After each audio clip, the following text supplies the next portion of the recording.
नमस्कार दोस्तों, मैं Om Prakash Pandey the BNP institute के ऑनलाइन प्लेटफॉर्म में आपका स्वागत करता हूं। दोस्तों, आज हम जिस टॉपिक चर्चा करेंगे वो टॉपिक है राष्ट्रपति का भाग 2। कल हम लोगों ने राष्ट्रपति पर से संबंधित कुछ बेसिक बातों को पर चर्चा किया था। यह जानने का प्रयास किया था कि राष्ट्रपति की नियुक्ति कैसे होती है, राष्ट्रपति का कार्यकाल क्या होता है और राष्ट्रपति किस तरीके से भारत के राज्य प्रमुख रूप में कार्य करता है। दोस्तों, आज हम जिस टॉपिक चर्चा करेंगे वो है राष्ट्रपति की कार्य शक्तियाँ। राष्ट्रपति की कौन कौन से उत्तरदायित्व हैं, क्या क्या उसकी कार्य शक्तियाँ हैं, जिनको लेकर राष्ट्रपति अपने शक्ति का प्रयोग हमेशा निरंतर भारत के संदर्भ में करता रहता है। तो आइए हम राष्ट्रपति की शक्तियों एवं कार्य संबंधी प्रावधानों को देखते हैं। भारत संविधान में क्या क्या उल्लेख किया गया है। दोस्तों, आज हम राष्ट्रपति के भाग 2 को देखेंगे। कल हम लोगों ने भाग 1 को देख लिया था। दोस्तों, राष्ट्रपति कार्य और शक्ति संबंधी जो चर्चाएं हैं वो भाग मतलब कि भारत के जो संविधान है उसमें अनुच्छेद 53 में इसका चर्चा किया गया है कि राष्ट्रपति अनुच्छेद 52 में क्या गया है दोस्तों कि राष्ट्रपति के रूप में एक पद होगा जो राज्य के प्रमुख में कार्य करेंगे भारत के प्रथम नागरिक के रूप में। और दूसरा जो अनुच्छेद 53 दोस्तों वह राष्ट्रपति के कार्य एवं शक्ति संबंधी प्रावधान करता है। आइए दोस्तों उसी अनुच्छेद 53 के बारे में हम 53 में वे कौन कौन सी शक्तियाँ हैं। दोस्तों, जो राष्ट्रपति को जो शक्ति प्रदान है वो कई विषय में है, लेकिन हम मुख्य कुछ बातें हैं जिनके अंतर्गत हम राष्ट्रपति शक्तियों को देखेंगे।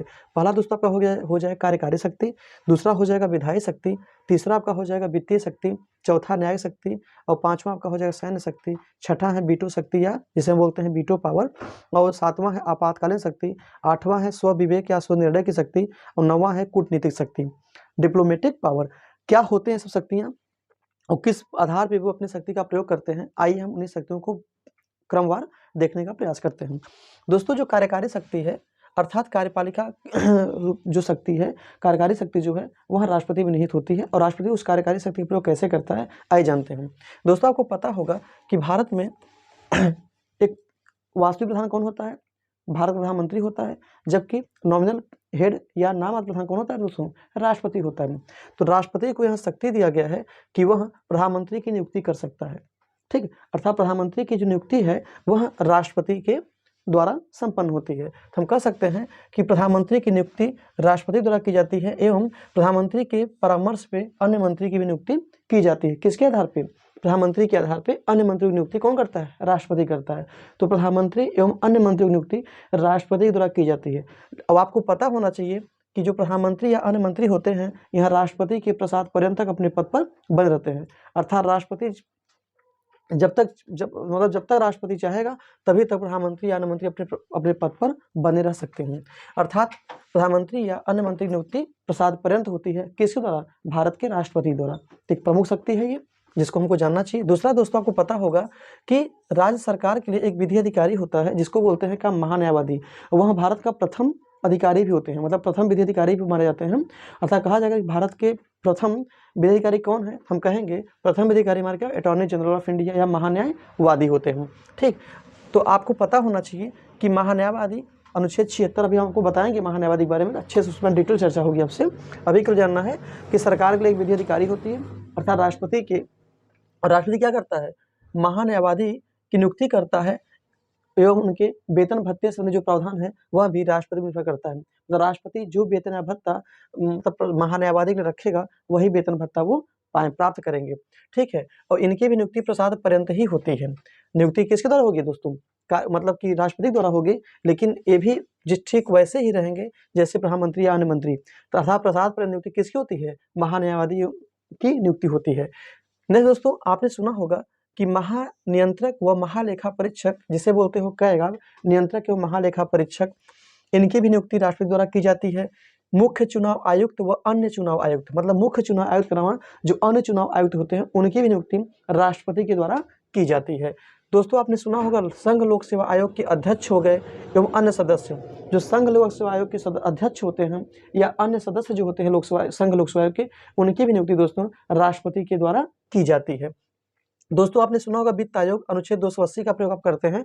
जो वित्त आयोग है उनके अध्यक्ष व अन्य सदस्य की नियुक्ति भी दोस्तों किस पर होती है? राष्ट्रपति के द्वारा की जाती है। साथ ही साथ दोस्तों आपको एक और बात जानना है, जो राज्यों के राज्यपाल होते हैं, आप देखे होंगे एक राज्य के राज्यपाल या एक से अधिक राज्यों के भी एक राज्यपाल हो सकते हैं। अभी हम लोग जब राज्यपाल पढ़ेंगे तो उसका विस्तार चर्चा करेंगे। अभी कल हमको ये जानना है कि राज्यों के लिए एक राज्यपाल होते हैं और उनकी नियुक्ति दोस्तों भारत के राष्ट्रपति द्वारा प्रसाद पर्यंत की जाती है। अर्थात राष्ट्रपति अपने प्रसाद पर्यंत क्या करता है, राज्यों में राज्यपाल की नियुक्ति करता है। तो राज्यपाल की नियुक्ति हो गया दोस्तों, महान्यायवादी हो गए, प्रधानमंत्री हो गए, महालेखा नियंत्रक परीक्षक हो गया, मुख्य चुनाव आयुक्त हो गए, संघ लोक सेवा आयोग के अध्यक्ष या सदस्य हो गए, और वित्त आयोग हो गए। इन सभी की नियुक्ति भारत के राष्ट्रपति द्वारा की जाती है। कुछ की प्रसाद पर्यंत की जाती है और कुछ की नियुक्ति की जाती है। ठीक दोस्तों, तो ये हैं कुछ हमारे नियुक्ति संबंधी शक्तियां। साथ ही दोस्तों कुछ और भी नियुक्ति संबंधित प्रारूप हैं, आइए उनको देखते हैं। आपको पता होगा अनुसूचित जाति, अनुसूचित जनजाति तथा अन्य पिछड़े वर्गों के लिए एक आयोग की नियुक्ति करना।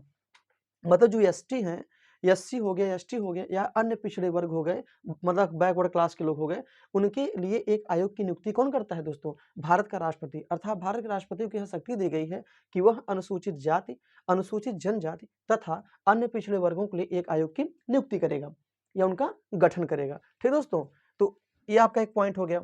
एक पॉइंट दोस्तों और आपको याद रखना है, ध्यान रखना है कि केंद्र एवं राज्य तथा राज्यों के मध्य सहयोग के लिए एक अंतरराज्यीय परिषद की नियुक्ति करता है। मतलब अंतरराज्य मतलब इंटर स्टेट के बीच एक काउंसिल होती है, अंतरराज्य परिषद होती है, जिसकी नियुक्ति राष्ट्रपति द्वारा की जाती है। ये क्या होता है दोस्तों, केंद्र राज्य तथा राज्यों के मध्य सहयोग के लिए, मतलब केंद्र और राज्य के बीच सामंजस्य बना रहे। हमने पढ़ा भी है केंद्र राज्य संबंध में, आगे हम चर्चा भी करेंगे, इंटर स्टेट रिलेशन। ठीक है, ऐसे इंटर स्टेट रिलेशन। तो केंद्र तथा राज्य या राज्यों के मध्य सहयोग के लिए, मतलब उनके आपस में बीच में एक सहयोग की भावना बनी रहे, उसके लिए हम राष्ट्रपति द्वारा एक अंतरराज्यीय परिषद, इंटर स्टेट काउंसिल की नियुक्ति की जाती है। अगर आपसे कोई पूछे, अनुच्छेद 263 आप याद किए रहेंगे तो आपको भूलेगा नहीं।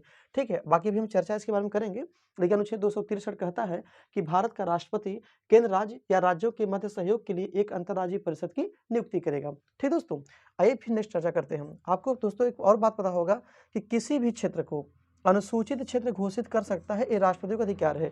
अगर राष्ट्रपति को लगता है कि कोई विशेष मतलब कोई ऐसा क्षेत्र भारत में है जो अनुसूचित क्षेत्र को परिभाषित करता है, तो वह उसे अनुसूचित क्षेत्र, मतलब कोई भी अगर ऐसा एरिया है या ऐसा कोई क्षेत्र है जिसे राष्ट्रपति समझता है कि वह अनुसूचित क्षेत्र के अंतर्गत आ सकता है, तो वह उसे अनुसूचित क्षेत्र या शेड्यूल मतलब क्या शेड्यूल एरिया क्या घोषित कर सकता है। तो किसी भी क्षेत्र को अनुसूचित क्षेत्र घोषित कर सकता है, यह राष्ट्रपति को शक्ति दी गई, यह राष्ट्रपति की कार्यकारी शक्ति के अंतर्गत देखने को मिलता है। दोस्तों एक और बात आपको पता होना चाहिए कि अनुसूचित क्षेत्रों तथा जनजातीय क्षेत्रों के प्रशासन की शक्तियां भी क्या हैं, प्राप्त हैं। अर्थात हम कह सकते हैं कि अनुसूचित क्षेत्रों तथा अनुसूचित क्षेत्रों तथा जनजातीय क्षेत्रों के प्रशासन की शक्तियां भी किसको प्राप्त हैं, मतलब राष्ट्रपति को प्राप्त हैं। चाहे चाहे अनुसूचित क्षेत्र हो चाहे जनजातीय क्षेत्र हो, उनके जो प्रशासन संबंधित शक्ति है वह भी किस पर निहित है दोस्तों, वो है आपके राष्ट्रपति को दी गई है। दोस्तों एक बात और आपको याद रखना चाहिए, आपको याद रखना होगा कि केंद्र के प्रशासनिक कार्यों और विधायिका के प्रस्तावों से संबंधित जानकारी की मांग प्रधानमंत्री से कर सकते हैं।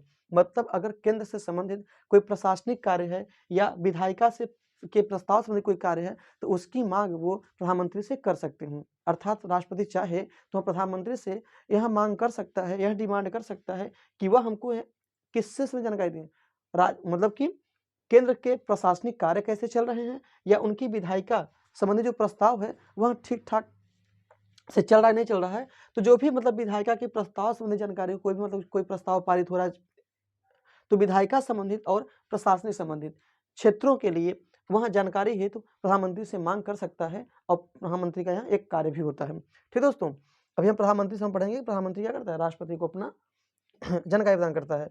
दोस्तों एक और पॉइंट आपको जानना है कि भारत सरकार के सभी शासन संबंधी कार्य राष्ट्रपति के नाम पर किए जाते हैं। मतलब भारत सरकार के जो भी शासन संबंधी कार्य होंगे, मतलब गवर्नमेंट संबंधी जितने भी कार्य होंगे, वह पूरे के पूरे काम राष्ट्रपति के नाम पर किए जाते हैं। अर्थात हम कहें तो शासन प्रशासन का जो प्रमुख होता है वह कौन होता है, शासन प्रधान, जो मतलब की जो कार्य शक्ति है वास्तविक तो प्रधानमंत्री होता है, लेकिन प्रमुख कौन होता है दोस्तों, राज्य प्रमुख, वो होता है आपका भारत का राष्ट्रपति। साथ ही दोस्तों केंद्र शासित प्रदेशों में भी, केंद्र शासित प्रदेशों से संबंधित वो कुछ शक्तियां राष्ट्रपति को दी गई हैं, उसको हम पढ़ेंगे जब क्या पढ़ेंगे, अनुच्छेद 239 से 242 पढ़ेंगे, तब केंद्र शासित राज्यों से संबंधित कुछ प्रावधान दिए गए हैं।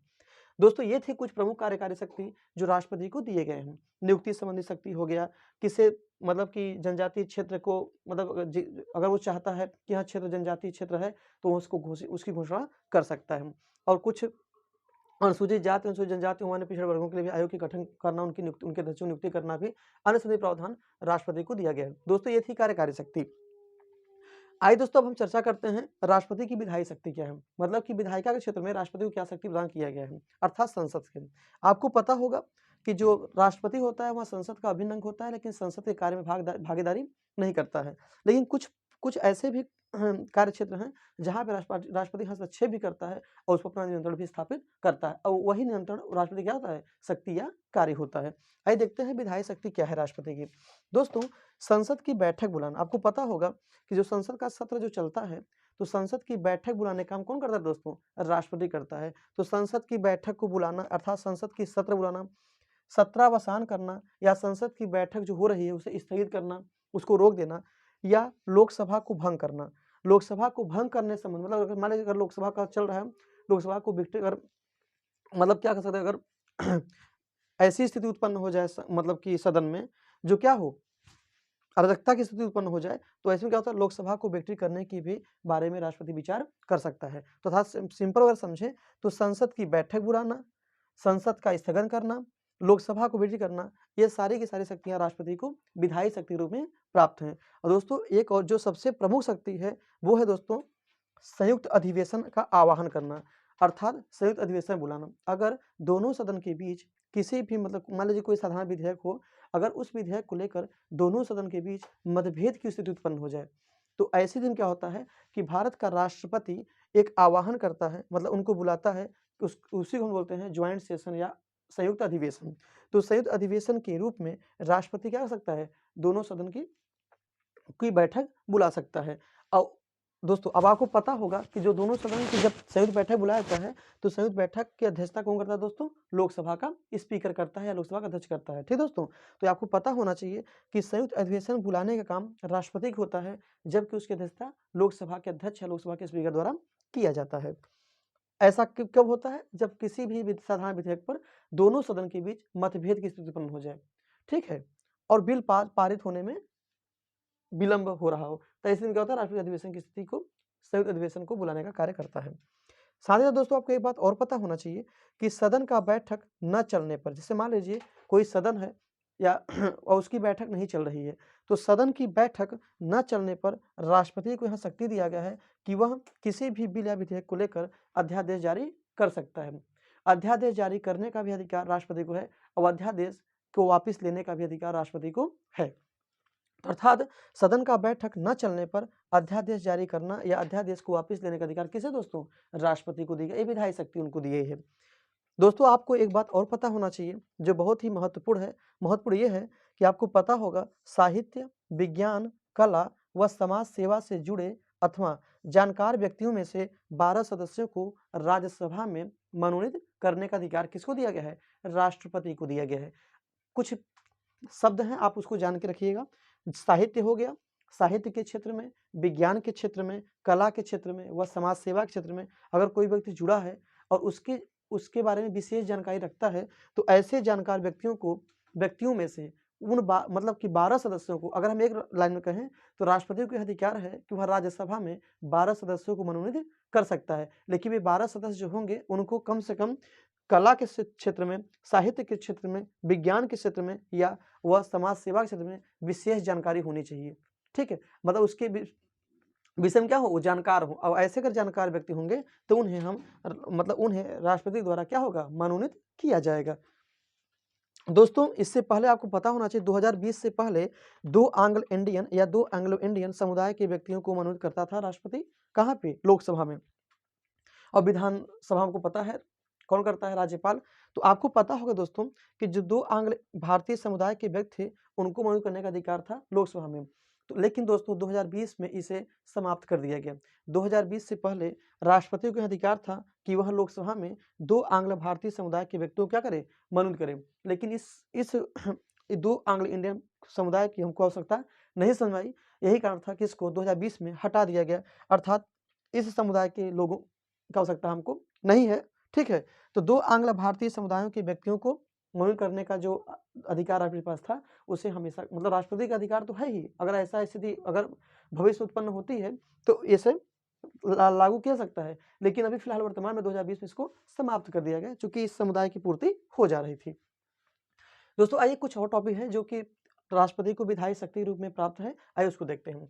दोस्तों संसद में लंबित किसी विधेयक अन्यथा किसी संबंध में संसद को संदेश भेज सकता है। मतलब अगर संसद में लंबित कोई विधेयक है या किसी संबंध में संसद को संदेश भेज सकता है कि आपका जो विधेयक है वह इतना लंबी दौर से क्यों चल रहा है, या संसद को यहाँ संदेश भेज सकता है किसी भी संबंध में। मतलब कोई भी संबंध हो, कोई भी कारण हो या कोई भी कार्य हो, चाहे वो विधेयक संबंधित हो चाहे वो अन्य हो, तो राष्ट्रपति अगर चाहे तो वह संसद को मैसेज भेज सकता है कि आप ऐसा क्यों कर रहे हो। ठीक है, साथ ही साथ दोस्तों आपको एक बात और पता होना चाहिए, आपको पता होगा मैंने कहीं लाइन इसको बता दिया है, लेकिन इसको अलग-अलग तरीके से आपको समझाने का प्रयास करता हूँ। दोस्तों हमारे भारत में आपको पता होगा संसद है, संसद में 2 सदन है, लोकसभा और राज्यसभा। लोकसभा में एक अध्यक्ष होते हैं, एक उपाध्यक्ष होते हैं, ठीक? और राज्यसभा में भी सभापति होते हैं और उपसभापति होते हैं। सभापति के रूप में कौन काम करता है दोस्तों? भारत का उपराष्ट्रपति पदेन सभापति होते हैं। अब दोस्तों हमको यहाँ पे मैंने इसे लाइन में इसलिए कर दिया जिससे कि थोड़ा-सा मैटर छोटा हो जाए। आइए हम समझते हैं। यहाँ मैं लिखा हूँ लोकसभा तथा राज्यसभा के अध्यक्ष व उपाध्यक्ष दोनों के पद रिक्त हों। आइए हम पहले एक को समझते हैं। अगर दोस्तों लोकसभा में स्पीकर का पद या डिप्टी स्पीकर का पद रिक्त हो, खाली हो, तो ऐसी स्थिति में राष्ट्रपति को अधिकार होता है कि जो पैनल या जो समिति बनाई जाती है 10 या 15 सदस्यों की, उन सदस्यों में से किसी एक के सदस्य को सदन का अध्यक्ष या उपाध्यक्ष के रूप में नियुक्त कर सकता है। ठीक यही शक्ति कहाँ प्राप्त है? राज्यसभा के संदर्भों में भी राष्ट्रपति को प्राप्त है।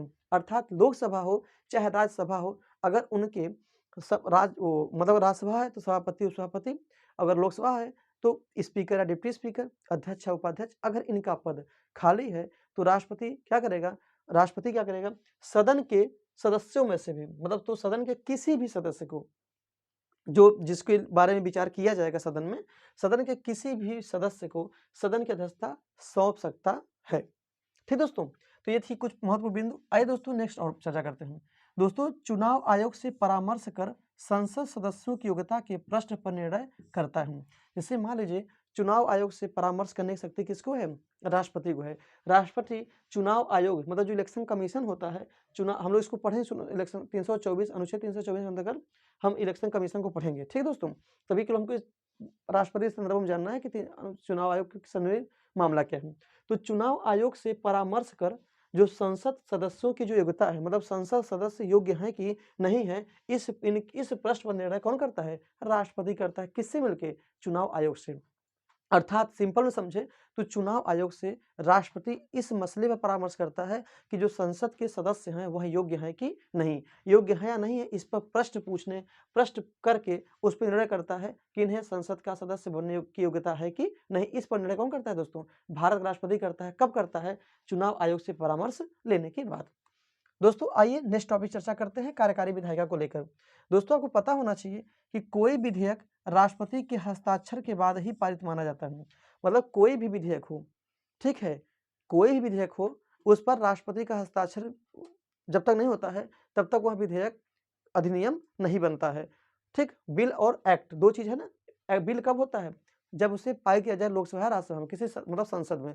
लेकिन जब वही विधेयक राष्ट्रपति के पास जाता है और राष्ट्रपति से उस पे हस्ताक्षर करके उस बिल को पास कर दिया जाता है राष्ट्रपति द्वारा, तो उसे हम विधेयक कहते हैं। सॉरी, उसे क्या कहेंगे हम? अधिनियम कहेंगे, एक्ट कहेंगे। और जब तक वह बिल राष्ट्रपति द्वारा पारित नहीं रहता है तब तक वह विधेयक ही रहता है। और जैसे ही विधेयक राष्ट्रपति की स्वीकृति मिल जाती है विधेयक पर, वैसे ही वह विधेयक क्या बन जाता है दोस्तों? अधिनियम बन जाता है, कानून बन जाता है, एक्ट बन जाता है। दोस्तों यही बात यहाँ कही जा रही है कि कोई विधेयक राष्ट्रपति के हस्ताक्षर के बाद ही पारित माना जाता है। इसका 3 तरीका है। वे 3 तरीके कौन-कौन से? आइए उसको हम देखने का प्रयास करते हैं सरल भाषा में। दोस्तों पहली बात है कि जो संविधान संशोधन विधेयक है और संचित निधि से धन निकालने संबंधी विधेयक या धन विधेयक, ये सब कुछ विधेयक ऐसे हैं जिन्हें राष्ट्रपति वापस नहीं भेज सकता है। मतलब राष्ट्रपति इस पे हस्ताक्षर करेगा ही करेगा। जैसे धन विधेयक पर आपको पता होगा कि धन विधेयक पर पूर्ण अनुमति ली जाती है। चाहे तो मतलब वापस नहीं भेज सकता है, लेकिन अस्वीकार कर सकता है। धन विधेयक से 2 बातें आपको जानना होगा। धन विधेयक जो होता है, कौन सा विधेयक धन विधेयक है, इसे लोकसभा स्पीकर तय करता है। मतलब डिप्टी स्पीकर ही तय करेगा कौन सा विधेयक धन विधेयक है, पहली बात। दूसरी बात दोस्तों, अगर धन विधेयक संबंधी अगर धन विधेयक को लोकसभा में लाया पहली बात आपको ये पता होना चाहिए कि धन विधेयक हमेशा हमेशा कहाँ लाया जाएगा, लोकसभा में लाया जाएगा, कभी भी राज्यसभा में नहीं लाया जाएगा। ठीक, वही हाल राज्यों में होगा, विधानसभा में लाया जाएगा, ना कि विधान परिषद में। तो आपको ये बात पता होना चाहिए कि जो विधेयक है, ठीक है, धन विधेयक जो है, पहली बात कि लोकसभा के स्पीकर बताएगा कि धन विधेयक कौन सा विधेयक धन विधेयक है, पहली बात। दूसरी बात, राष्ट्रपति मतलब धन विधेयक को लाने से पहले राष्ट्रपति की पूर्ण अनुमति जरूरी है। अगर राष्ट्रपति चाहे तो उसे अस्वीकार कर सकता है, लेकिन उस धन विधेयक को वापस नहीं भेज सकता। दूसरी चीज, संविधान संशोधन विधेयक जो है, इस पर भी राष्ट्रपति क्या कर सकता है, उससे वापस मतलब राष्ट्रपति की अनुमति मतलब राष्ट्रपति को स्वीकृति देना अनिवार्य है। किसको, संविधान संशोधन। और दूसरा है दोस्तों, संचित निधि से अगर धन निकालने संबंधी विधेयक राष्ट्रपति के पास गया है तो राष्ट्रपति को उस पर भी क्या हो, हस्ताक्षर करना पड़ता है। तो दोस्तों आपको ये बात पता होना चाहिए, संविधान संशोधन विधेयक हो गया, संचित निधि से धन निकालने संबंधी विधेयक हो गया, या धन विधेयक हो गया, राष्ट्रपति उनको वापस नहीं भेज सकता है। दूसरी बात, अन्य विधेयकों को संसद के पुनर्विचार के लिए वापस भेज सकता है। मतलब मान लीजिए कोई अन्य विधेयक है, ठीक है, अगर वहाँ अन्य विधेयक संसद से राष्ट्रपति के पास गया है तो राष्ट्रपति क्या कर सकता है, उसको इन उपरोक्त तीनों को छोड़कर पुनर्विचार के लिए भेज सकता है। लेकिन दोस्तों आपको पता होना चाहिए, अगर पुनर्विचार के बाद अगर कोई भी विधेयक दोबारा राष्ट्रपति के पास जाता है तो राष्ट्रपति बाध्य है उस पर अपना स्वीकृति देने के लिए। फिर दोस्तों हमको नेक्स्ट पॉइंट जो जानना है वो जानना ये है कि इसको हम राष्ट्रपति का वीटो पावर भी कह सकते हैं। जो विधेयक जो अभी मैं बताने जा रहा हूँ उसको वीटो पावर में भी देख सकते हैं। विधेयक पर अपनी स्वीकृति सुरक्षित रखना, जैसे मान लीजिए कोई बिल गया राष्ट्रपति के पास, राष्ट्रपति उसको स्वीकृति नहीं देना चाहता है, उसको अपने पास क्या रख दिया, सुरक्षित रख दिया। ठीक, एक कंडीशन है। दूसरी कंडीशन क्या, विधेयक पर स्वीकृति दे दे। अगर विधेयक पर स्वीकृति दे दिया तो भी ठीक है, नहीं दिया उसे अपने पास सुरक्षित रख लिया तो उसको हम वीटो पावर में देखेंगे। दोस्तों तो ये था कि राष्ट्रपति चाहे तो विधेयक पर अपनी स्वीकृति सुरक्षित रख ले या विधेयक पर स्वीकृति दे दे। तो ये कुछ बिंदु जो केंद्र से विधेयक के रूप में पारित माना जाता है। दोस्तों अगर यही बात हम राज्य के संदर्भ देखें, राज्य विधायिका के संदर्भ में विधेयक पर राष्ट्रपति की क्या मतलब राष्ट्रपति की क्या शक्ति है। दोस्तों अगर विधेयक राष्ट्रपति चाहे, अगर राज्य मतलब अगर किसी भी राज्य से राज्यपाल ने अगर राष्ट्रपति के पास किसी भी विधेयक को सुरक्षित रखा है तो राष्ट्रपति उस पर क्या करेगा, पहला क्या करेगा कि विधेयक पर अपनी स्वीकृति सुरक्षित रखता है। मतलब चाहे तो जिस विधेयक को राज्यपाल द्वारा राष्ट्रपति पर सुरक्षित रखा गया है, राष्ट्रपति क्या करेगा, उसको उस विधेयक पर अपनी स्वीकृति सुरक्षित रख ले। ठीक, दूसरा क्या कर सकता है, विधेयक पर स्वीकृति दे दे। लेकिन दोस्तों मान लीजिए सुरक्षित भी ना रखे और स्वीकृति भी ना दे, तो तीसरा कंडीशन अप्लाई यहाँ ये होता है कि वह राज्यपाल को निर्देश देता है, राष्ट्रपति राज्यपाल को निर्देश देता है धन विधेयक को छोड़कर। दोस्तों धन विधेयक से प्रावधान, धन विधेयक चूंकि जाएगा ही नहीं, किसी के पास नहीं जाएगा वो, और विधानसभा में ही पास हो जाएगा। राज्यपाल को निर्देश देता है कि विधेयक को राज्य विधायिका को पुनर्विचार हेतु लौटा दे। जैसे मान लीजिए राष्ट्रपति राज्यपाल को निर्देश, मतलब मान लीजिए विधेयक है जो राष्ट्रपति के पास गया है राज्यसभा से, मतलब सॉरी विधानसभा से राज्यपाल के द्वारा, तो राज्यपाल को राष्ट्रपति निर्देश देता है कि विधेयक को राज्य विधायिका को पुनर्विचार हेतु लौटा दे। मतलब कि राज्यपाल को निर्देश देता है कि ऐसा है कि जो राज्य विधेयक जो बिल आया है, विधेयक आया है, उसे आप राज्य विधायिका को पुनर्विचार के लिए मतलब उस पर पुनः विचार कर सकें उसके लिए लौटा दें। लेकिन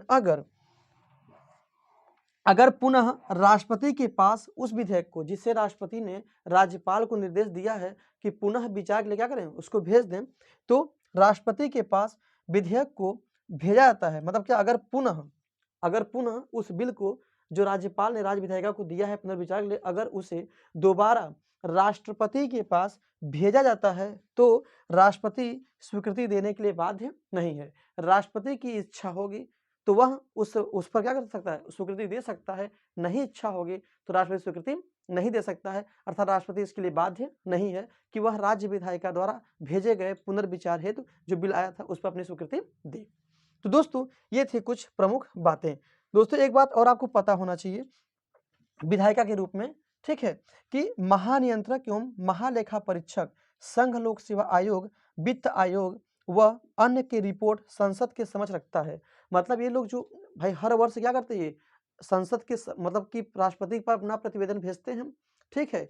तो प्रत्येक वर्ष महानियंत्रक एवं महालेखा परीक्षक जिसे आप कैग बोलते हैं, संघ लोक सेवा आयोग हो गया, वित्त आयोग हो गया या वार्षिक वित्तीय विवरण हो गया, वह अन्य रिपोर्ट से आपका SC ST या फिर अन्य जो कमीशन बनाए गए हैं उनके रिपोर्ट मतलब उनका जो प्रतिवेदन राष्ट्रपति के पास आता है और राष्ट्रपति क्या करता है, इनके प्रतिवेदन को, इनकी रिपोर्ट को जो ये राष्ट्रपति के पास रखते हैं, राष्ट्रपति क्या करता है, देते हैं, राष्ट्रपति संसद के समक्ष उसको रखता है, अर्थात संसद के पटल पे राष्ट्रपति काम होता है इनके रिपोर्ट को रखना। और इन सब का कार्य क्या होता है कि अपने रिपोर्ट को राष्ट्रपति के पास भेजें और राष्ट्रपति इनकी रिपोर्ट को कहाँ रखे, संसद के समक्ष या संसद के पटल पे रखने का काम राष्ट्रपति करता है। तो दोस्तों ये थी कुछ शक्तियां, विधायी शक्तियां जो राष्ट्रपति को दी गई हैं। तो हमने क्या देखा कि संसद की बैठक बुलाना, स्थगित करना, लोकसभा बैठक करना, संयुक्त अधिवेशन बुलाना और संसद के प्रथम अधिवेशन को सम्मिलित करना। जैसे मान लीजिए दोस्तों संसद की शुरुआत होती है, जैसे मान लीजिए कोई नया चुनाव गठन हुआ, मतलब कोई नया मतलब कि मान लीजिए 5 साल का कार्यकाल समाप्त हो गया, कोई नई पार्टी आई, कोई नया प्रधानमंत्री बना, कोई नया लोकसभा बना। नया लोकसभा कब होता है, जब नई पार्टी बनती है, नया प्रधानमंत्री बने। तो दोस्तों जब संसद की शुरुआत होती है तो संसद के प्रथम अधिवेशन को संबोधित करता है कौन, भारत का राष्ट्रपति। तो संसद के प्रथम अधिवेशन को संबोधित करने का कार्य किसको दिया गया दोस्तों, राष्ट्रपति दिया गया है। तो संबोधित करने शक्ति, सदन का बैठक न चाहे तो अध्यादेश जारी करने की शक्ति, वापस लेने की शक्ति, 12 सदस्यों को राज्यसभा में और 2 सदस्यों को लोकसभा में नियुक्त करने की शक्ति थी, जिसे 2020 में समाप्त कर दिया गया। संसद में किसी लंबित विधेयक पर वो मैसेज भेज सकता है। लोकसभा राज्यसभा के अध्यक्ष या उपाध्यक्ष का पद खाली है तो उनके स्थान में क्या कर सकते हैं, किसी भी सदन के किसी सदस्य को क्या सकते हैं, अध्यक्ष या उपाध्यक्ष बना सकते हैं। साथ ही साथ चुनाव आयोग से परामर्श कर सकते हैं कि संसद का कौन सा सदस्य अयोग्य है कि नहीं है, निर्णय लेने की शक्ति है। फिर कोई विधेयक राष्ट्रपति के मतलब कोई अगर विधेयक है बिना राष्ट्रपति के हस्ताक्षर के पारित नहीं माना जाता है। कुछ विधेयकों को छोड़कर, जैसे संविधान संशोधन विधेयक हो गया, संचित निधि विधेयक हो गया और धन विधेयक हो गया, इनमें पूर्ण अनुमति दी जाती है लेकिन अनिवार्यता नहीं है। दोस्तों ये थी शक्ति। साथ ही साथ दोस्तों अन्य विधेयकों को जो संसद से पुनर्विचार के लिए भी सकता है, लेकिन अगर दोबारा संसद से जाता है राष्ट्रपति मत मजबूर है उस विधेयक को क्या अपनी सहमति या अपनी स्वीकृति देने के लिए। फिर दोस्तों ये थी हमारी कुछ प्रमुख बातें जो विधायी शक्ति से संबंधित था। तुमने क्या देखा, कार्यकारी शक्ति, विधायी शक्ति। दोस्तों अब हम देखेंगे राष्ट्रपति की वित्तीय शक्ति क्या है, मतलब कि फाइनेंशियल पावर उसकी क्या है, वित्तीय आधार क्या है, उसकी शक्ति क्या। दोस्तों आपको पता होना चाहिए कि धन विधेयक पर राष्ट्रपति की अनुमति, अगर कोई भी धन विधेयक अगर लोकसभा में लाया जा रहा है तो वह धन विधेयक राष्ट्रपति की पूर्व अनुमति पर ही लाया जाए। मतलब जब तक कि राष्ट्रपति पूर्व अनुमति न दे दे, अपना पूर्व सहमति न दे दे, अर्थात राष्ट्रपति की पूर्व सहमति पर ही धन विधेयक को लाया जाता है। कहाँ पे, लोकसभा में। तो हम कह सकते हैं कि धन विधेयक पर राष्ट्रपति की पूर्व अनुमति या पूर्व सहमति पर ही क्या धन विधेयक लाया जाएगा। राष्ट्रपति चाहे तो उसे अस्वीकार कर सकता है लेकिन धन विधेयक को वापस नहीं कर सकता। ठीक दोस्तों, दूसरा आकस्मिक निधि पर राष्ट्रपति का पूर्ण नियंत्रण होता है। मतलब जो आकस्मिक निधि है उस पर किसका नियंत्रण होता है, तो राष्ट्रपति का पूर्णतः नियंत्रण होता है। ठीक है। साथ दोस्तों तीसरा जो पॉइंट है वो है अनुदान की कोई भी मांग राष्ट्रपति की सिफारिश के बिना नहीं कर सकती।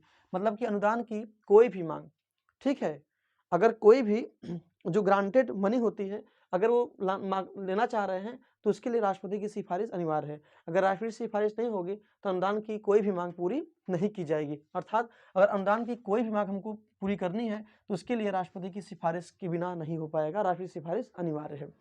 फिर दोस्तों एक और पॉइंट है जो कि वित्तीय शक्ति राष्ट्रपति दी गई, वो है केंद्र व राज्य के मध्य राजस्व के बंटवारे के लिए प्रत्येक 5 वर्ष में एक वित्त आयोग का गठन करता है। मतलब राष्ट्रपति को वित्तीय शक्ति दी गई है। वित्तीय शक्ति ये है कि वह केंद्र और राज्य के मध्य, मतलब जो राजस्व है, जो पूंजी है, उसका बंटवारा किस तरीके से किया जाएगा उसके लिए प्रत्येक वर्ष में एक वित्त आयोग गठन कौन करता है, राष्ट्रपति करता है। मतलब उनका कहना राष्ट्रपति के लिए जो वित्तीय शक्ति है वो ये है कि केंद्र व राज्य के मध्य राजस्व के बंटवारे या जो धन संबंधी बंटवारा है के लिए प्रत्येक 5 वर्ष में एक वित्त आयोग का गठन करना है और उनके अध्यक्ष या सदस्यों की भी नियुक्ति कौन करता है, राष्ट्रपति करता है, जैसा कि हम लोग कार्यकारी शक्ति में देख चुके हैं। दोस्तों एक और पॉइंट है जो आपको जानना है वित्तीय शक्ति में, वो ये है कि बजट या वार्षिक वित्तीय विवरण को संसद के समक्ष रखता है। मैंने अभी आपसे चर्चा भी किया था कि अन्य के रिपोर्ट संसद रखता है। दोस्तों जो जिसको बोलते हैं बजट या एनुअल फाइनेंशियल रिपोर्ट जो होता है, जो वार्षिक वित्तीय विवरण होता है, उसको भी राष्ट्रपति क्या करता है, संसद में के समक्ष रखने का काम करता है। जबकि वित्तीय जो वार्षिक वित्तीय विवरण का जो विवरण प्रस्तुति होती है वो कौन करता है? वित्त मंत्रालय, वित्त मंत्री करते हैं। लेकिन अब चूंकि वित्त मंत्री काम क्या होता है? वित्त मंत्री का भी काम ये होगा कि उस प्रतिवेदन को प्रस्तुत करें और राष्ट्रपति उस बजट को संसद के पटल पे या संसद में रखने का काम करते हैं। तो दोस्तों ये था क्या? हमारी कुछ वित्तीय शक्तियां थी जो राष्ट्रपति को दी गई हैं। दोस्तों अब कुछ न्यायिक शक्तियां भी हैं जो राष्ट्रपति दी गई हैं। जुडिशियल पावर क्या है ये देखते हैं इसको। जो दोस्तों जो न्यायिक शक्ति है वो राष्ट्रपति को कौन सी शक्ति दी गई, आइए इस पर चर्चा करते हैं दोस्तों। सुप्रीम कोर्ट के CJI अर्थात जो सर्वोच्च न्यायालय है, सर्वोच्च न्यायालय के चीफ जस्टिस ऑफ इंडिया अर्थात सर्वोच्च न्यायालय के चीफ जस्टिस ऑफ इंडिया या सुप्रीम कोर्ट या हाई कोर्ट के न्यायाधीशों की जो नियुक्ति है वह राष्ट्रपति द्वारा की जाती है। अर्थात राष्ट्रपति जो है वह मतलब भारत के सुप्रीम कोर्ट के अर्थात सर्वोच्च न्यायालय के चीफ जस्टिस ऑफ इंडिया या CJI एवं सुप्रीम कोर्ट और हाई कोर्ट के न्यायाधीशों की नियुक्ति करता है। तो अगर आपसे कोई प्रश्न पूछे कि बताइए सुप्रीम कोर्ट के चीफ जस्टिस ऑफ इंडिया या हाई कोर्ट या सुप्रीम कोर्ट के न्यायाधीशों की नियुक्ति कौन करता है दोस्तों? तो कौन करता है दोस्तों? भारत का राष्ट्रपति करता है। और हाई कोर्ट में कितने जजेस होंगे उसकी भी संख्या का निर्धारण कौन करता है दोस्तों? भारत का राष्ट्रपति करता है। तो दोस्तों और सुप्रीम कोर्ट में जजेस संख्या कितनी रहेगी, क्या रहेगी, इसका ध्यान भारत का संसद करता है। तो ये सब 2-3 बातें हैं जो आपको तथ्यात्मक तरीके से पता होना चाहिए। लेकिन जो मुख्य बातें हैं कि सुप्रीम कोर्ट के सर्वोच्च न्यायालय मतलब सर्वोच्च न्यायालय के मुख्य न्यायाधीश की नियुक्ति राष्ट्रपति द्वारा की जाती है और साथ ही साथ सुप्रीम कोर्ट और हाई कोर्ट के न्यायाधीशों की भी नियुक्ति राष्ट्रपति द्वारा की जाती है। हाई कोर्ट की जो नियुक्ति है वो राज्यपाल के परामर्श या मुख्य न्यायाधीश के परामर्श पे की जाती है। दोस्तों जो नेक्स्ट बात है वो आपको ये याद रखना है न्यायिक शक्ति रूप में कि जो राष्ट्रपति है वह सुप्रीम कोर्ट से किसी विधि या तथ्य पर सलाह ले सकता है। मतलब राष्ट्रपति को आपको पता होगा अनुच्छेद 143 143 हमने आपसे चर्चा भी किया था कल के क्लास में कि अनुच्छेद 143 राष्ट्रपति को यहाँ शक्ति देता है कि वह किसी विधि मतलब किसी कानून या किसी भी तथ्य पर किसी फैक्ट पर वह सलाह ले सकता है, लेकिन वह सलाहकार मतलब वह सलाह बाध्यकारी नहीं होगा। मतलब राष्ट्रपति को अनुच्छेद 143 यहाँ शक्ति प्रदान करता है। अध्यादेश 123 अध्यादेश जारी करने सकती दोस्तों किसमें? 123 संविधान 108 108 76 महान्यायवादी, ये सब चीजें आपको पता होना, ये सब बेसिक चीज है। तो दोस्तों यहाँ कह रहा है कि राष्ट्रपति को मतलब राष्ट्रपति क्या करता है कि सुप्रीम कोर्ट से किसी विधि या तथ्य पे सलाह मांग सकता है सुप्रीम कोर्ट से, लेकिन सुप्रीम कोर्ट के सलाह को मानने के लिए राष्ट्रपति बाध्य नहीं है। राष्ट्रपति चाहे उनके सलाह को स्वीकार करे, ना चाहे तो उनकी सलाह को स्वीकार ना करे। दोस्तों अनुच्छेद जो 72 है वह कहता है क्षमादान की शक्ति। ठीक है, क्षमादान की शक्ति मतलब राष्ट्रपति को कुछ सजाओं मतलब कुछ जैसे मान लीजिए क्षमादान की शक्ति को हम सिंपल समझने का प्रयास करते हैं कि क्षमा शक्ति है क्या। क्षमादान की शक्ति को हम 5 तरीके से जानेंगे, फिर उसको हम बारे में आपको बता रहे हैं क्षमादान की शक्ति है क्या। दोस्तों पहले हमको ये जानना है कि राष्ट्रपति को क्षमादान की शक्ति दी गई और अगर मतलब सुप्रीम कोर्ट के द्वारा अगर किसी भी व्यक्ति को दंडित किया गया है, ठीक है, वह दंड किस प्रकार का है आइए अभी उस पर हम चर्चा कर रहे हैं। तो राष्ट्रपति को अधिकार है कि वह उस व्यक्ति को क्षमादान कर सकता है। क्षमादान मतलब कि दान के रूप में क्षमा देना। आइए कौन कौन से क्षमादान है देखते हैं। पहला दोस्तों है पूर्णतः क्षमा करना। जैसे मान लीजिए कोई व्यक्ति है वह कुछ भी किया हो और मान लीजिए उसको कोई भी सजा उसको दिया गया है, ठीक है, फांसी दी गई हो चाहे उसको कोई भी सजा आजीवन कारावास की सजा दी गई हो, राष्ट्रपति को यह अधिकार है कि वह उसे पूर्णतः क्षमा कर दे, मतलब पूरी तरीके से उसको मुक्त कर दे। मतलब जैसे जिंदगी आम जनता जीती है वैसे वो भी जिंदगी जिए। उसके सारे सजा का प्रावधान जो भी उस पर सजाएं लगाई गई हैं, जो भी 302 हो चाहे 307 हो चाहे 377 हो चाहे 395 हो, जो भी धारा उस पर लगाया गया है, राष्ट्रपति चाहे तो उसको पूरी तरीके से माफ कर सकता है, क्षमा कर सकता है, तो वह भी जिंदगी समान जी सकता है। तो पहला जो राष्ट्रपति को है यह पूर्णतः क्षमा देने का अधिकार। तो दोस्तों राष्ट्रपति को यह अधिकार है पूर्णतः क्षमा देने का अधिकार, न कि राज्यपाल को शक्ति नहीं दी गई है। मतलब राज्यपाल किसी के को पूर्णतः क्षमादान नहीं कर सकता है, ठीक, जबकि भारत के राष्ट्रपति को ऐसा अधिकार दिया गया है। दूसरी दोस्तों लघुकरण का अधिकार। लघुकरण मतलब होता है दोस्तों कि सजा की प्रकृति में परिवर्तन कर देना। अब सजा की प्रकृति में परिवर्तन से मतलब क्या है दोस्तों, जैसे मान लीजिए कोई व्यक्ति है और उससे सुप्रीम कोर्ट में मान लीजिए कोई है जिसको फांसी सजा सुनाई गई है, ठीक है, अगर फांसी सजा सुनाया गया है तो राष्ट्रपति चाहे तो उसकी सजा की प्रकृति में परिवर्तन कर सकता है। सजा की प्रकृति में परिवर्तन मतलब दोस्तों यहाँ ये है कि अगर उनको फांसी के साथ सुनाया गया है तो राष्ट्रपति चाहे तो उसके फांसी की सजा को परिवर्तित कर सकता है दोस्तों, किस में? आजीवन कारावास में। ठीक है, मतलब सजा तो सुना ही जाएगा, लेकिन उसकी प्रकृति में परिवर्तन कर दिया गया।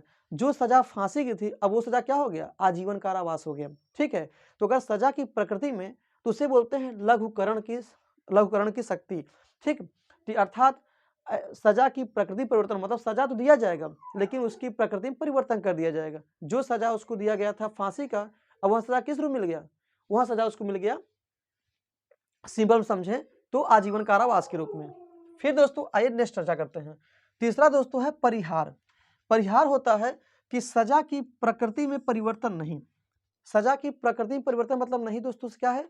किसे मान लीजिए कोई व्यक्ति है, अगर उसको 9 साल की सजा दी गई है, ठीक है, 9 साल की सजा दी गई है और 5 साल का जेल दिया गया है दोस्तों, तो सजा वही रहेगा।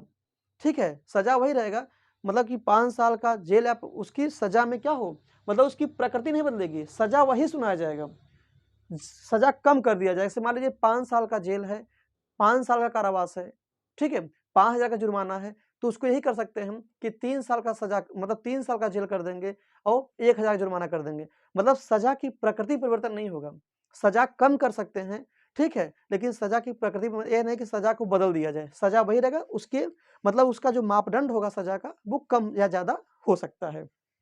तो सजा की प्रकृति में परिवर्तन नहीं करना, ये एक राष्ट्रपति को ताकत दी गई है परिहार शक्ति के रूप में और लघुकरण शक्ति के रूप में। और क्षमा चौथा दोस्तों है प्रलिम्बन। प्रविलंबन शक्ति क्या होता है दोस्तों?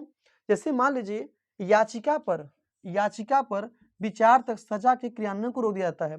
जैसे मान लीजिए कोई व्यक्ति है, वह क्या है, जेल में बंद है और उसके मान लीजिए कोई भी अभिभावक उसके हैं, उसके पास जाते हैं और उसको प्रताड़ित किया जा रहा है जेल में, ठीक है, तो उसके जो अभिभावक होंगे, जो गार्जियन होंगे, मान लीजिए कोई भी उनसे मिलने गया है, तो वह क्या कर सकता है, एक याचिका राष्ट्रपति के पास क्षमा याचिका के रूप में दायर कर सकता है। तो जब राष्ट्रपति के पास क्षमा याचिका दायर किया जाता है, तो जब तक राष्ट्रपति उस याचिका पर विचार नहीं करता है, तब तक सजा का क्रियान्वयन को रोक देता है। मतलब सुप्रीम कोर्ट उस सजा का जो क्रियान्वयन है वह तब तक उसको रोके रखेगा जब तक कि राष्ट्रपति अपना विचार प्रस्तुत ना कर दे उस याचिका पर। ठीक है, तो याचिका पर विचार तक सजा के क्रियान्वयन को रोके रखना, ये क्या है, ये आपका एक प्रकार से प्रविलंबन क्या है कि प्रावधान है। साथ साथ दोस्तों जो अंतिम है क्षमादान की शक्ति में, वो है विराम। विराम की मतलब होता है कि यहाँ विराम जो शब्द है, विराम शब्द जो क्षमा है, विराम क्षमा जो है वो है कि विशेष प्रावधान के लिए किया गया है। मतलब कि राष्ट्रपति चाहे कि कुछ विशेष प्रावधान के अंतर्गत क्षमा की शक्ति का प्रयोग कर सकता है। जैसे कि गर्भवती महिला, अगर कोई महिला गर्भवती है तो उसके लिए राष्ट्रपति एक विशेष प्रावधान प्रस्तुत कर सकता है क्षमा को लेकर। तो दोस्तों ये थे कुछ प्रमुख क्षमादान की शक्ति जो राष्ट्रपति को न्यायिक शक्ति के रूप में प्रदान की गई है। दोस्तों एक और बात आपको पता होना चाहिए न्यायिक शक्ति के रूप में, जो सैनिक न्यायालय होता है, जिसे बोलते हैं सैन्य न्यायालय, सैन्य न्यायालय द्वारा दंडित अपराधी को भी क्षमा करने का अधिकार भारत के राष्ट्रपति को होता है। दोस्तों एक बात आप याद रख लीजिएगा कि सैनिक न्यायालय द्वारा जो दंडित अपराधी होगा उसे भी क्षमा करने का अधिकार केवल और केवल राष्ट्रपति को होता है, न कि किसी राज्यपाल को। राज्यपाल को दोस्तों क्यों नहीं होता है, तो केवल एक लाइन में आप जानिए उत्तर। राज्यपाल को इसलिए नहीं होता है क्योंकि राष्ट्रपति जो होता है वह सेना का सर्वोच्च सेनापति होता है। ठीक है, सेनाओं की नियुक्ति करना, ठीक है, सेनाओं का अध्यक्ष बनना और उनका सेनापति नेतृत्व करना, यह कहीं न कहीं राष्ट्रपति की शक्ति को अभिव्यक्त करता है। तो सीधी बात है, अगर सैनिक न्यायालय द्वारा अगर किसी भी दंडित अपराधी को क्षमा करना होगा तो राष्ट्रपति को अधिकार दिया गया है, क्योंकि वह सेना का सर्वोच्च सेनापति होता है, तीनों सेनाओं का, चाहे वो थल हो, चाहे जल हो, चाहे वो वायु हो। जबकि राज्यपाल को यहाँ शक्ति प्रदान नहीं की गई है। इस बात को हमेशा, बाकी मैं राज्यपाल पढ़ाऊंगा तो आपको अंतर स्पष्ट करूंगा। दोस्तों ये थी कुछ हमारी न्यायिक शक्तियां जो भारत के राष्ट्रपति को दी गई हैं। अब दोस्तों कुछ सैन्य शक्तियां भी हैं, ठीक है, वो सैन्य शक्ति कौन है, आइए उस पर चर्चा करते हैं हम। सैन्य शक्ति दोस्तों यह है कि राष्ट्रपति जो होता है वह तीनों सेनाओं के सर्व सेनापति के रूप में नियुक्त होता है, मतलब माना जाता है। तीनों सेनाओं का सर्व सेनापति, यहाँ तक कि जो सीडीएस है, ठीक है, सीडीएस की नियुक्ति भी राष्ट्रपति द्वारा की जाती है। ठीक है, तो राष्ट्रपति तीनों सेना का सर्व सेनापति होता है तथा तीनों सेनाओं के प्रमुख, मतलब थल सेना, वायु सेना, जल सेना के जो प्रमुख होते हैं या जो अध्यक्ष होते हैं उनकी नियुक्ति भी कौन करता है, भारत का राष्ट्रपति करता है। तो सैन्य शक्ति उनको दी गई है। दूसरी बात दोस्तों, राष्ट्रपति संसद की अनुमति पर, मान लीजिए कोई भी युद्ध की स्थिति, अगर हमारे युद्ध की स्थिति चल रही है, ठीक है, तो युद्ध की स्थिति अगर हमारे भारत में बनी है, कहीं मतलब हमारे राष्ट्र बनी हुई है, तो संसद की अनुमति के अनुसार भारत का राष्ट्रपति संसद की अनुमति के अनुसार युद्ध की समाप्ति की घोषणा कर सकता है। अर्थात अगर राष्ट्रपति को युद्ध की समाप्ति की घोषणा करना है तो उसके लिए उसको संसद की अनुमति चाहिए। अर्थात संसद की अनुमति के अनुसार वह क्या कर सकता है, युद्ध या युद्ध की समाप्ति की घोषणा कर सकता है। ये कुछ थी सैन्य शक्तियां। दोस्तों, राष्ट्रपति आपने सुना होगा, राष्ट्रपति अपने वीटो शक्ति का प्रयोग करता है, वीटो पावर का प्रयोग करता है। आइए देखते हैं कि राष्ट्रपति का वीटो पावर क्या है। ठीक है, राष्ट्रपति का जो दोस्तों वीटो पावर है यह 3 प्रकार से होता है। पहला होता है दोस्तों आत्यंतिक वीटो, दूसरा होता है निलंबनकारी वीटो और तीसरा होता है पॉकेट वीटो। इन तीनों वीटो का प्रयोग राष्ट्रपति किस तरीके से करता है, आइए हम उस पर चर्चा करते हैं। दोस्तों, जो वीटो पावर या शक्ति है वह 3 प्रकार से हम देख सकते हैं। आत्यंतिक वीटो, आत्यंतिक वीटो का मतलब ये होता है कि मान लीजिए राष्ट्रपति के पास कोई भी विधेयक गया है तो राष्ट्रपति क्या करे, उसको रोक कर रखे। ठीक है, उसको रोक के रखे, उस पर कोई विचार ना करे। अगर राष्ट्रपति उसको रोक के रखा है, ठीक है, और वह बिल क्या हो, मान लीजिए उसको लोकसभा द्वारा पारित होने की स्थिति में अगर हो तो उसमें क्या होता है कि उसे हम आत्यंतिक वीटो कहते हैं। आत्यंतिक वीटो में दोस्तों आपको कुछ दो केसेस है जिसको आपको जानना है। एक केस दोस्तों 1954 में डॉक्टर राजेंद्र प्रसाद के द्वारा एक मतलब आत्यंतिक वीटो का प्रयोग किया गया था पेप्सू को लेकर, PEPSU, एक पेप्सू एक्ट था जिसको लेकर 1954 में आपके डॉक्टर राजेंद्र प्रसाद इस एक्ट को लाया गया। मतलब इस 1954 में पेप्सू एक्ट को लेकर आत्यंतिक वीटो का प्रयोग किया गया था, लेकिन बाद में इसको पारित मान लिया गया था। ठीक है दोस्तों, और राष्ट्रीय शासन को भी समाप्त कर दिया गया था। दूसरा केस था आपका 1951 में वेंकट रमन थे हमारे राष्ट्रपति। वेंकट रमन के द्वारा वेतन भत्ता और पेंशन संशोधन अधिनियम एक था, आया था, वेतन भत्ता और पेंशन संशोधन अधिनियम लाया गया था 1951 में, 1991 में वेंकट रमन के द्वारा, जिसको भी बाद में क्या मान दिया, उसको बिना राष्ट्रपति के सहमति उसको पारित मान लिया गया था।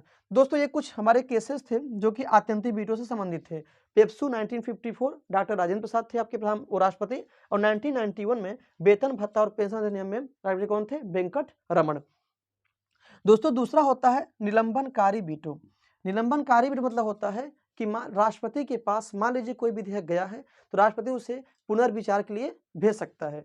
ठीक है, और पुनर्विचार खेद भेजने में उसको मतलब विलंब भी हो सकता है, और विलंब अगर पुनर्विचार के लिए राष्ट्रपति ने भेजा है और उसको दोबारा संसद द्वारा मतलब कि पास होकर राष्ट्रपति भेजा जाता है तो राष्ट्रपति को उस विधेयक पर हस्ताक्षर करना अनिवार्य होता है, स्वीकृति देना अनिवार्य होता है, जिसे दोस्तों बोलते हैं क्या, निलंबनकारी वीटो।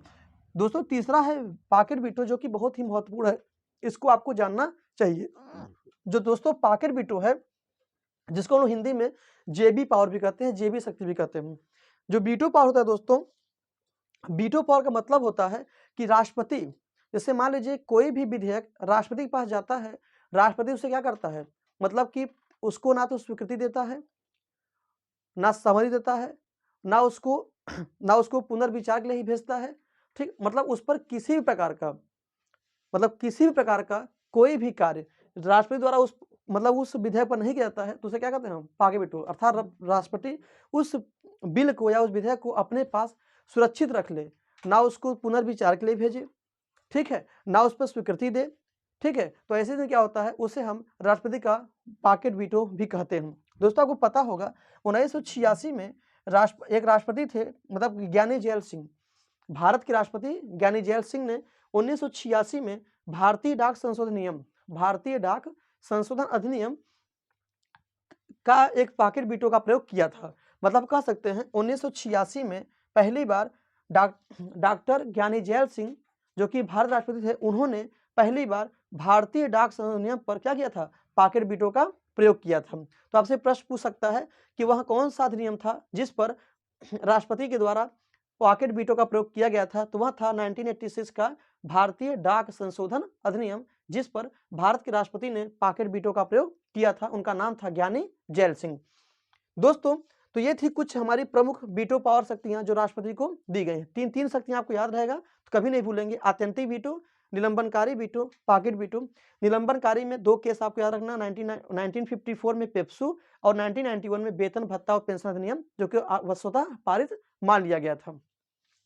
फिर दोस्तों राष्ट्रपति को कुछ आपातकालीन शक्तियां भी प्रदान की गई हैं। आपातकालीन शक्तियां जिसको बोलते हैं इमरजेंसी प्रोविजन, आपात शक्ति भी राष्ट्रपति को दी गई है भारत के संविधान में। वो 3 प्रकार से कौन कौन शक्ति हैं जो भारत के राष्ट्रपति को दी गई हैं, आइए देखते हैं। दोस्तों पहला है आपका राष्ट्रीय आपात अनुच्छेद 352। अनुच्छेद 352 में भारत में राष्ट्रीय आपात संबंधी शक्ति जो है वह राष्ट्रपति दी गई है। राष्ट्रपति इन शक्ति का प्रयोग, आपको पता होगा, राष्ट्रपति कोई भी कार्य करेगा तो भारत के मंत्रिपरिषद के सलाह पे ही करेगा, अर्थात भारत के प्रधानमंत्री और उनकी मंत्रिपरिषद। राष्ट्रपति कोई भी कार्य ऐसा नहीं है जो बिना सलाह करे, अर्थात मंत्रिपरिषद बनाया ही जाता है राष्ट्रपति को सहयोग या सलाह देने के लिए। अनुच्छेद 74 दोस्तों, तो राष्ट्रीय आपात अनुच्छेद 352 के अंतर्गत राष्ट्रपति द्वारा लगाया सकता है, किसके? भारत के मंत्रिपरिषद की सलाह पे। वह क्या होता है, अर्थात युद्ध हो, चाहे सशस्त्र विद्रोह हो या बाह्य आक्रमण हो, इनसे संबंधित अगर आपात लाया जाता है तो राष्ट्रपति अपनी शक्ति का प्रयोग करता है। तो आपातकालीन शक्ति राष्ट्रपति प्राप्त है राष्ट्रीय आपात के रूप में 352। अभी तक दोस्तों भारत में केवल 3 ही बार राष्ट्रीय आपात घोषित किया गया है। आपको पता होना चाहिए 1962, 1971 और 1975, ये 3 आपको डेट याद रहना चाहिए। 3 ही बार भारत में राष्ट्रीय आपात अर्थात अनुच्छेद 352 का प्रयोग किया गया है। पहला आपका है 1962, दूसरा है 1971 और तीसरा है 1975, जब भारत में राष्ट्रीय आपात की घोषणा की गई थी। ठीक दोस्तों, दूसरा दोस्तों आपका होता है राष्ट्रपति शासन। ठीक है, राष्ट्रपति शासन भारत में लगाने की बात की जाती है भारत के राज्यों में। अर्थात ये क्या है, अगर दोस्तों किसी भी राज्य में संवैधानिक तंत्र विफल हो जाता है, अर्थात संविधान के अनुसार वह राज्य अपने कार्य क्षेत्र का निर्वहन नहीं कर रहा है, अर्थात अगर संवैधानिक तंत्र विफल हो जाता है तो संवैधानिक तंत्र के विफल होने पर भारत के राष्ट्रपति द्वारा क्या होता है, उस राज्य में, उस विशेष क्षेत्र में राष्ट्रपति शासन लगाया जा सकता है। अर्थात संवैधानिक तंत्र के विफल होने पर अनुच्छेद 356 और अनुच्छेद 365 का प्रयोग राष्ट्रपति द्वारा किया जाता है। ठीक दोस्तों, अनुच्छेद 356 और अनुच्छेद 365 दोनों अनुच्छेद राष्ट्रपति शासन से संदर्भित है। कभी मौका मिले उसको अच्छे से आप लोग पढ़ लीजिएगा। बेयर एक्ट एक होता है, उसको आप देखिएगा, संविधान, भारत संविधान, उसमें आपको सब कुछ देखने को मिलेगा। तो राष्ट्रपति शासन 356 और 365 संवैधानिक तंत्र के विफल होने पर इसको लगाया जाता है। कई राज्यों में इसको लगा, सबसे अधिक बार आप जान सकते हैं उत्तर प्रदेश और पंजाब। फिर दोस्तों तीसरा आपका होता है वित्तीय आपात, फाइनेंशियल इमरजेंसी प्रोविजन। जो वित्तीय आपातकाल होता है दोस्तों, वित्तीय आपातकाल अभी तक भारत अनुच्छेद 360 के तहत हम वित्तीय आपात लगा सकते हैं। जैसे किसी भी विशेष क्षेत्र में वित्तीय कि वित्तीय संबंधी अगर कोई भी समस्या आई है तो उसके लिए हम वित्तीय आपात का प्रावधान कर सकते हैं। लेकिन दोस्तों खुशी की बात यह है कि अभी तक भारत में ऐसी स्थिति देखने को नहीं मिली कि भारत के राष्ट्रपति को वित्तीय आपात की घोषणा करना पड़े, अर्थात अनुच्छेद 360 का प्रयोग भारत में कभी भी नहीं किया गया है। ठीक दोस्तों, तो इस बात को आप याद रखिएगा। और दोस्तों जो हमको प्रमुख बात है वो ये जानना है कि पुनर्विचार, जैसे मान लीजिए स्वनिर्णय क्या होता है, राष्ट्रपति को स्वनिर्णय और स्वविवेक की शक्ति क्या है, कि जो राष्ट्रपति अपने स्वनिर्णय और स्वविवेक की शक्ति का प्रयोग करता है। दोस्तों आपको पता होगा कि राष्ट्रपति को स्वनिर्णय और स्वविवेक की शक्ति तभी मिल सकता है जब भारत में 2 कंडीशन लागू हो, तभी राष्ट्रपति अपने स्वविवेक या स्वनिर्णय का प्रयोग कर सकता है। पहला कंडीशन दोस्तों ये होना चाहिए कि पूर्ण बहुमत ना मिलने पर पीएम की नियुक्ति की शक्ति। जैसे मान लीजिए कोई दल है, ठीक है, चुनाव हो रहा है और चुनाव में किसी भी दल को पूर्ण बहुमत का दर्जा नहीं मिला है, तो ऐसे में क्या होता है दोस्तों कि पूर्ण बहुमत ना मिलने पर प्रधानमंत्री की नियुक्ति की जो शक्ति है वह किसे दी गई है, भारत के राष्ट्रपति को। भारत राष्ट्रपति अपने स्वविवेक या स्वनिर्णय की शक्ति का प्रयोग करके भारत में पूर्ण बहुमत ना मिलने पर किसी भी दल के किसी भी नेता को भारत का प्रधानमंत्री घोषित कर सकता है, नियुक्त कर सकता है। यह राष्ट्रपति के स्वनिर्णय या स्वविवेक की शक्ति को परिभाषित करता है। दूसरा दोस्तों, बहुमत समाप्त होने या विघटन होने पर, जैसे मान लीजिए बहुमत समाप्त हो गया हो या सदन का विघटन हो गया हो, तो ऐसी स्थिति में भी राष्ट्रपति को, चूंकि राष्ट्रपति के पास सहायता देने के लिए कोई नहीं होता है, तो उस स्थिति में भी किसी की नियुक्ति या किसी के कार्य को सिद्ध करने हेतु राष्ट्रपति अपने स्वविवेक का प्रयोग कर सकता है। दोस्तों ये थे 2 पॉइंट कि पूर्ण बहुमत ना मिलने पर पीएम नियुक्ति की शक्ति, और दूसरा बहुमत समाप्त होने या विघटन होने पर स्वविवेक का प्रयोग, राष्ट्रपति अपने स्वविवेक का प्रयोग कर सकता है। अंतिम दोस्तों है कूटनीतिक शक्तियां, डिप्लोमेटिक पावर क्या होता है। कूटनीतिक शक्ति मतलब दोस्तों यहाँ है कि राष्ट्रपति के नाम पर किए जाते हैं। मतलब राष्ट्रपति के नाम पर क्या किया जाता है दोस्तों, सिंपल जानिए, अंतरराष्ट्रीय संधि व समझौते। मतलब जो अंतरराष्ट्रीय संधि और समझौते किए जाते हैं भारत संदर्भों में, वो राष्ट्रपति के नाम पर ही किए जाते हैं। अर्थात राष्ट्रपति की अनुशंसा पर ही हम अंतरराष्ट्रीय संधि या समझौते कर सकते हैं। लेकिन इसके लिए मतलब राष्ट्रपति संसद की अनुमति अनिवार्य है। मतलब इस जो आपका अंतरराष्ट्रीय संधि या समझौता हो रहा है, इस पर संसद की अनुमति क्या है दोस्तों, अनिवार्य है। अगर संसद की अनुमति नहीं मिली है तो हम किसी भी अंतरराष्ट्रीय मसले पर संधि या समझौता नहीं कर सकते हैं। राष्ट्रपति के नाम पर कोई भी संधि या समझौता नहीं कर सकते हैं। दोस्तों ये थी कूटनीतिक शक्तियां। दोस्तों हमने क्या देखा कि कार्य शक्ति राष्ट्रपति जो अनुच्छेद 53 है वह क्या क्या शक्ति प्रदान करता है। तो पहला देखा कार्यकारी शक्ति, दूसरा विधायी शक्ति, तीसरा वित्तीय शक्ति, चौथा न्यायिक शक्ति, पांचवा सैन्य शक्ति, वीटो शक्ति, आपातकालीन शक्ति, स्वविवेक की शक्ति और कूटनीतिक शक्ति। दोस्तों ये थी कुछ प्रमुख राष्ट्रपति से कुछ शक्तियां जो आपको देखने को मिली। उम्मीद करते हैं आपको ये सारी बातें समझ में आई होगी। एक दो बार इसको देखिएगा, समझिएगा, राइट डाउन कीजिएगा। अगर फिर नहीं समझ आता है तो एक दो बार किताबों को भी आप इसको लर्न करिएगा, देखिएगा, चीजें आपको समझ में आ जाएंगी। तो ये था दोस्तों राष्ट्रपति का भाग 1 भाग 2, जिसको हमने और आपने मिलकर समझने का प्रयास किया। उम्मीद करते हैं आपको वीडियो समझ में आ रहा होगा, अच्छा लग रहा होगा। इसको लाइक करिए, शेयर करिए, सब्सक्राइब करिए और अधिक से अधिक मित्रों के पास भेजिए, जिससे कि इसका लाभ सबको मिल सके। नमस्कार दोस्तों, मिलते हैं नेक्स्ट वीडियो में नेक्स्ट टॉपिक के साथ। Bye bye, good night.